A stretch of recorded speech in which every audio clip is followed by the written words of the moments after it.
Ntendereza Kristo, nebaza Katonda olw'ekirabo eky'obulamu ky'atuwadde gwe wamu nange abakyasobola okwatula nti Yesu ye Mukama, era nga olunaku olwaleero njagala okubeera nga tutunuulira ekintu ekitonotono naye nga kikulu nnyo nnyini ddala, ng'era ensonga eyo ekwatako waliwo ekigendererwa lwaki abatume balina obubonero n'ebyamagero, oba ki ekyali ekigendererwa ekya obubonero n'ebyamagero by'abatume. Ssebo oba nnyabo, njagala ojjukire bulungi nti bw'oba osoma Efeso, ekitabo ky'Abefeso essuula ey'okubiri olunyiriri olwa20 lutulaga nti having been built on the foundation of the apostles, nga mumaze okuzimbibwa ku musingi ogw'abatume ne bannabbi, nga Yesu Kristo mwene nga ly'ejjinja lyennyini ery'oku nsonda. So ekigambo kino kikulu nnyo nga kitulaga nti mu kuba nti abatume bakozesebwa Mukama waffe Yesu okuteekawo omusingi ogw'ekkanisa,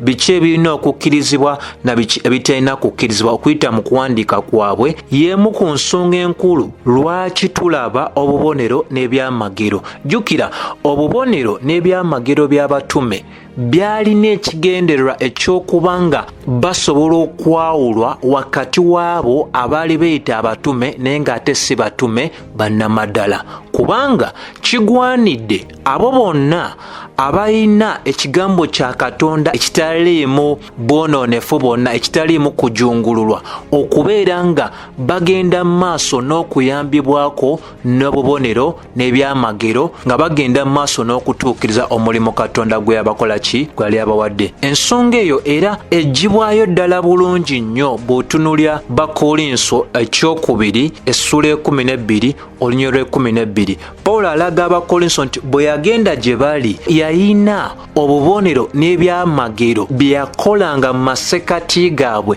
mu masekkati ag'obugumiikiriza, ng'era obubonero n'ebyamagero byali bya ddala nnyo nga bisobolera ddala okuba nga byawulaye ne banneebe ku bantu ab'enjawulo abaalinawo beeyita abatume. So ekigendererwa kyaliwo ekiri lwaki abatume baalina obubonero wamu ate era ne biki n'ebyamagero. Kati omusingi gw'ekkanisa bwe gumala okusimbibwa bo bulungi nga bayambiddwako ne bino ebyamagero olw'obusobozi bw'omwoyo wa Katonda, yali nsonga y'amaanyi nnyo eyali esobola okubeera nga esonga ku buli muntu yenna nti oli eyeeyita omutume nga bano nga takola bino nga bo bebakola ki, bebakola. So ssebo oba nnyabo mpuliriza, yeeyo emu ku nsonga lwaki abatume kyali kibagwanidde okubeera neki n'obubonero wamu n'ebyamagero. Ensonga eyo era eviireyo ddala bulungi bw'osoma n'ekitabo kya Bebbulaniya essuula ey'okubiri olunyiriri olwokusatu paka olwokuna. Mukwano oli wa mukisa era nkusaba weekuumire mu byawandiika.